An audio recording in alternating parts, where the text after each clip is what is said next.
Welcome along. We're diving into a really important topic today, one arranged for us by my tax accountant, who are, as you know, a very well-regarded firm here in the UK. We're talking of getting ready for Making Tax Digital, or MTD. That's right. We've looked at the official guidance, HMRC resources, and general expert advice to try and boil it all down. Yeah, because let's be honest, tax changes can feel a bit daunting, can't they? Yeah. So the aim today is really just to pull out the key bits, help you feel informed, ready, not overwhelmed. Exactly. Cut through the noise. And we have our expert here to guide us through it. Welcome. Thanks. Good to be here. So let's start right at the beginning. For anyone maybe just catching up, can you give us the quick lowdown? What exactly is Making Tax Digital? Sure. So basically, MTD is HMRC's big push to modernize the UK tax system. Think less paper, more digital. Okay. It's about moving from that traditional, once-a-year tax return to keeping digital records and sending updates to HMRC more regularly using software. Right. So it's ongoing, not just a year-end thing anymore for some people. Precisely. And it's not entirely brand new. A lot of VAT-registered businesses are already doing this for their VAT returns. Oh, okay. So VAT's kind of paved the way a bit. But why the big change? What's HMRC trying to achieve with this? Good question. The main goal is tackling what HMRC calls the tax gap. The tax gap. Yeah, it's essentially the difference between the tax that should be collected and the amount that actually is. For 2022-23, that gap was 35.8 billion. Wow, 35.8 billion. That's a lot. It really is, and a fair chunk of that is down to avoidable errors in self-reporting. So the thinking is by digitizing the process, making it more real-time, you reduce those errors, like having spell check for your tax figures almost. Makes sense. Reducing simple mistakes. So who needs to be getting ready for this then? Who does MTD actually affect? Okay, so there are really three main flavors of MTD to be aware of. First, as we mentioned, MTD for V8. If you're running a VA-registered business, chances are you're already in the system, submitting returns digitally. Right. So many businesses are sorted for VAT. What's next on the list? The next big one, and the one causing most of the current buzz, is MTD for income tax. Or MTD for ITSA, as you'll often see it written. ITSA income tax self-assessment. Exactly. And this is crucial for anyone who's self-employed or a landlord. This is where the major changes are coming soon. Okay, so self-employed, landlords, listen up. How is this being rolled out? Is it everyone at once? No, thankfully it's phased. It depends on your gross income from your business or property rentals. Right. Let's get those figures and dates clear. Okay, so if your gross income from self-employment or property is over £50,000 a year, 50,000. you'll need to follow MTD for ITSA rules from the 6th of April 2026. April 2026. Got it. Then a year later, from April 2027, it kicks in for those with income over £30,000. Okay. £30,000 threshold from April 2027. And there are plans currently to bring in those earning over £20,000 from April 2028, though that date isn't absolutely set in stone yet. It's still under review. Right. So 50K, then 30K, potentially 20K later. And for people above those thresholds, this MTD system, it replaces the old annual self-assessment tax return for income tax. Yes, exactly that.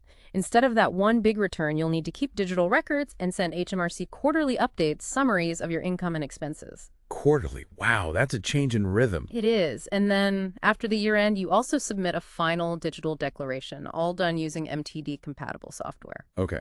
And what about people earning under £30,000 for now? Well, as of now, March 2025, if your total income from self-employment and property is below £30,000, you're currently exempt from MTD for ITSA. But, and this is important, the government is reviewing this threshold, so it's worth keeping an ear out for any changes there. Definitely one to watch. You mentioned three areas: VAT, income tax. What's the third? The third is MTD for corporation tax. This is for limited companies. It's planned to come in sometime after 2027, but the exact details and timings are still being worked out. So further down the line for companies. The immediate focus for many individuals is really this MTD for income tax then. Absolutely. If you're self-employed or a landlord, those 2026 and 2027 dates are the key ones right now. Okay. So let's get practical. What should people be doing now to get ready for MTD for income tax, especially with that 2026 deadline potentially not that far away? Yeah. Acting now is definitely the best approach. Don't wait until the last minute. Step one, review your income. Seriously look at your gross earnings from your business or property over the last year or two. See if you're likely to be over that 50K or 30 pound K threshold. Know where you stand.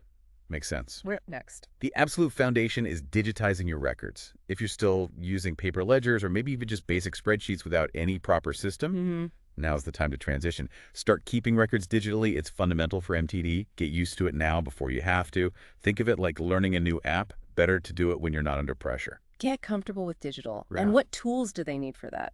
You mentioned software. Yes, you'll need MTD-compatible software. HMRC has a published list of software that's approved for MTD. Okay. Popular names you might recognize are things like Xero, QuickBooks, Free Agent, Sage Accounting.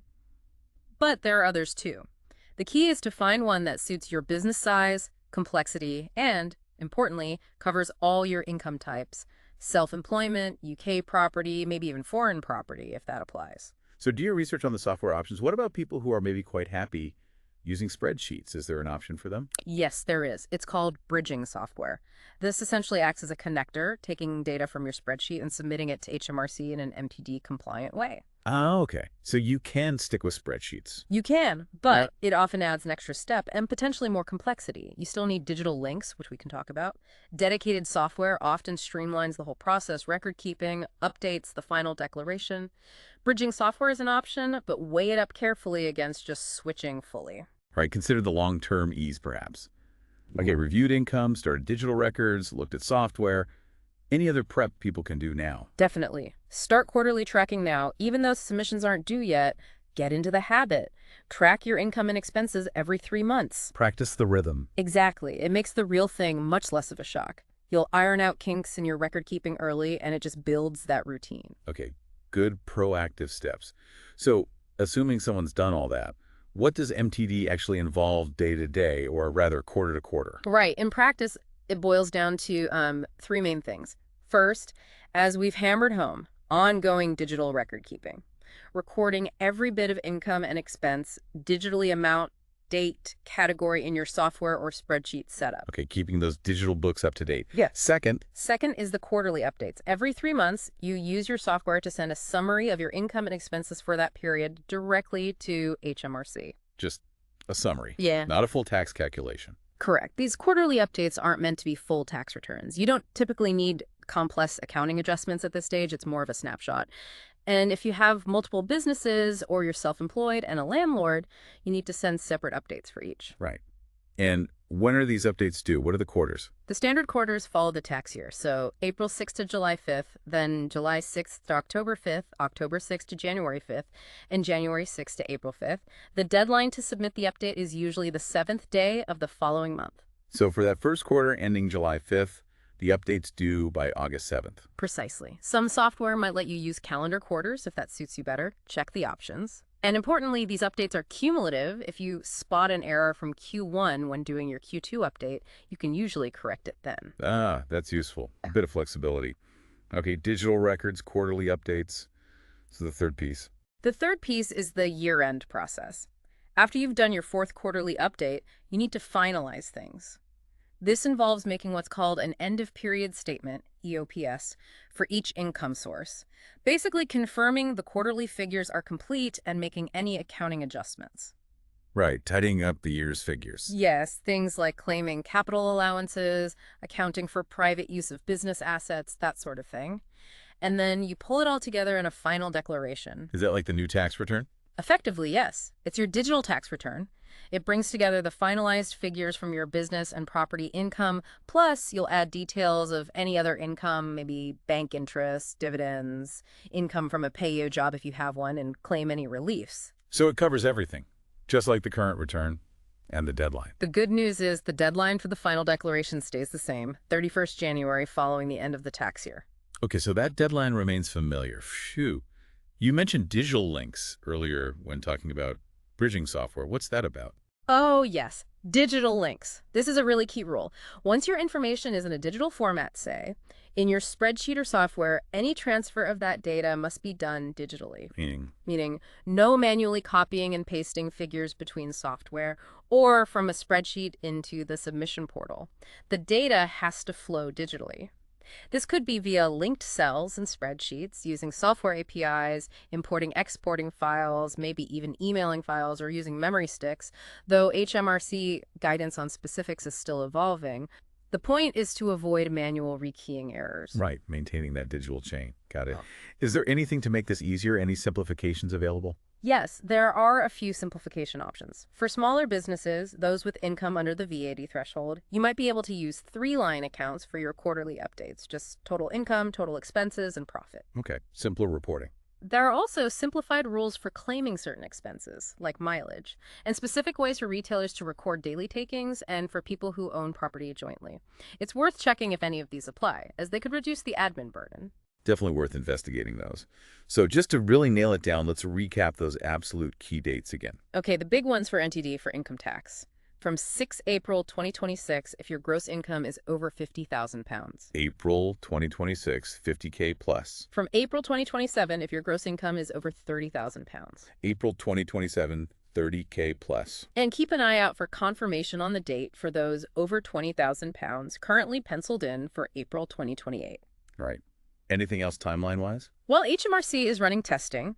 There's a wider public pilot phase that started in April 2025. If you're keen, you could potentially volunteer to join early and get used to the system. Might be worth considering for some. And one really crucial point. HMRC will not automatically sign you up for MTD for income tax. Oh, right. So you have to actively register, even if you're already doing MTD for VAT. Yes. When it's your turn, based on your income level, you or your accountant will need to formally sign up for the MTD for ITSA service. It's not automatic. That's vital to know. Don't just wait for HMRC to move you over. Exactly. Be proactive. Okay. This has been incredibly useful. So, quick summary. Know your income threshold and your start date. Get your record keeping digital now. Choose your software. Start thinking quarterly. And remember, you need to sign up yourself. That's the essence of it. And truly, starting early makes all the difference. It takes the pressure off and gives you time to adapt smoothly. Don't leave it until the last minute. Sound advice. And if people are listening and thinking, okay, I need some specific help with this, perhaps tailored to their own business or rental situation, where should they go? For that kind of detailed, personalized guidance, getting support from professionals is key. We'd certainly suggest contacting the team at My Tax Accountant. They live and breathe this stuff and can really help you navigate your specific transition to MTD. Excellent suggestion. Thank you so much for breaking all that down for us today. Making tax digital feels a lot less confusing now. My pleasure. Happy to help clarify. And that wraps up our discussion on getting ready for making tax digital. The key message really is preparation. Taking those steps now will put you in a much better position when the changes fully roll in. Thanks for joining us.